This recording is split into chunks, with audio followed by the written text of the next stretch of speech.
Hi, I'm Jasper Becker. I'm a writer and author, and I've been following China since the mid 1980s. And I've written about 10 books on China and its neighboring countries. So this channel is looking at where China is going, and in particular at its economic problems. Hi, so today we're going to look at the kind of economic problems that China is facing. It's in the midst of a political struggle. There are some factions within the Communist Party which are trying to bring down Xi Jinping, who's been in power for over a dozen years. And we're going to look at the background to this political struggle. What exactly is it that Xi Jinping has done, which has forced some of the elders within the party to try and replace him and to force him to change China's economic path? So in order to understand what's on in China, it's probably best to look at what's been happening in Japan and to try and understand whether China is destined to follow almost the exact path that Japan has trod since its great economic boom in the 1980s and the early 1990s, because the similarities are quite extraordinary. And I think a lot of people in China fear that China will be unable to escape the fate that has met the Japanese economy. So I think before we talk more about China, let's take a step back and look at what exactly happened to Japan and why, for the last 20 or even 25 years, it's been unable to escape a kind of economic doom loop.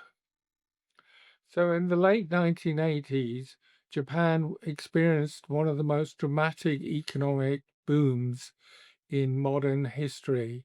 The whole economy went absolutely crazy, fueled by very low interest rates engineered by the Bank of Japan. The stock market tripled in value. It went from about three or 4,000 and eventually peaked at 40,000. That's the Nikkei 225.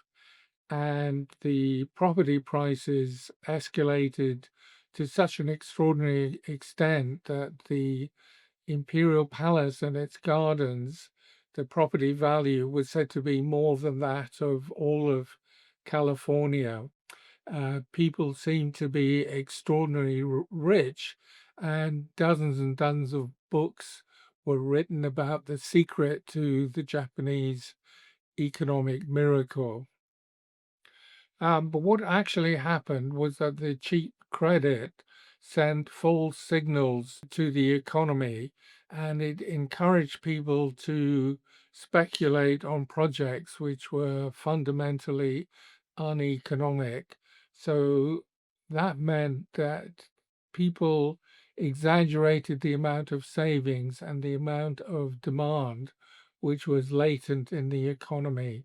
So that encouraged property investors to borrow money very cheaply and to start building offices and houses and roads and power stations and railways, which were completely uneconomic and which no one wanted. And eventually, the huge demand for raw materials and labor led to inflation, which the Bank of Japan was unable to control without raising interest rates. And that eventually triggered in 1989 the start of an economic recession, from which, in a sense, Japan has never been able to recover. So the Nikkei index had a rocket-like stellar increase. It went from 5,000 to 40,000 by the end of 1989.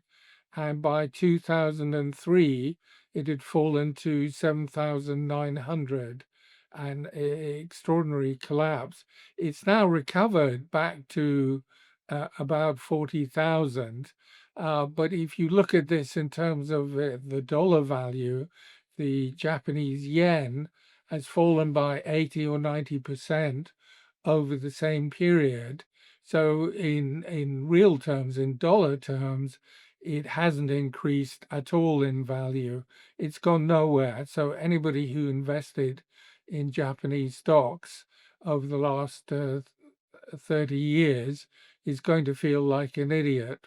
And actually, if you measure the performance of the Japanese stock market or the property market, and measure that in gold, that means if you had held gold instead of buying property in Japan or Japanese stocks or bonds, you would have registered a loss of over 700%.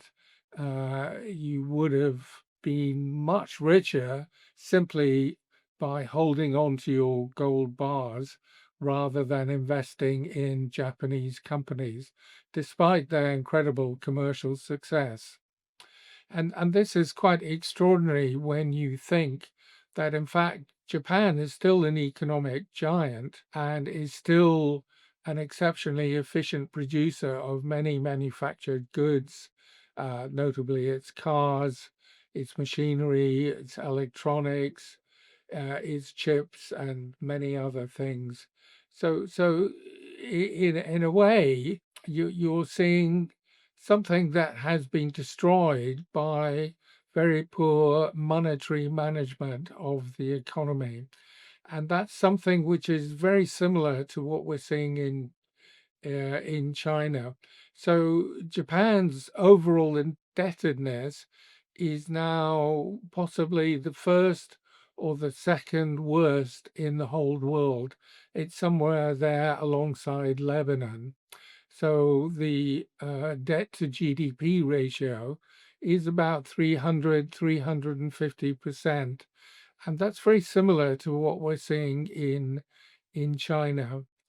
And the fact is that despite the considerable achievement of Japanese managers and workers in producing goods which are extremely desirable and sell very well around the world, the Japanese economy overall is doing very poorly. And the demographic crisis in Japan, the shrinking population, the aging population, means that many people are extremely pessimistic about the future of Japan and whether Japan can ever climb its way out of this crisis and pay off this huge debt burden. So if you enjoyed listening to this video and want to read some of my books about the history of China and Korea and Mongolia and other aspects of Asian history, you can find a list of my books on a link below. And you can also find details of my website and order books on Amazon or from my own website. Thank you.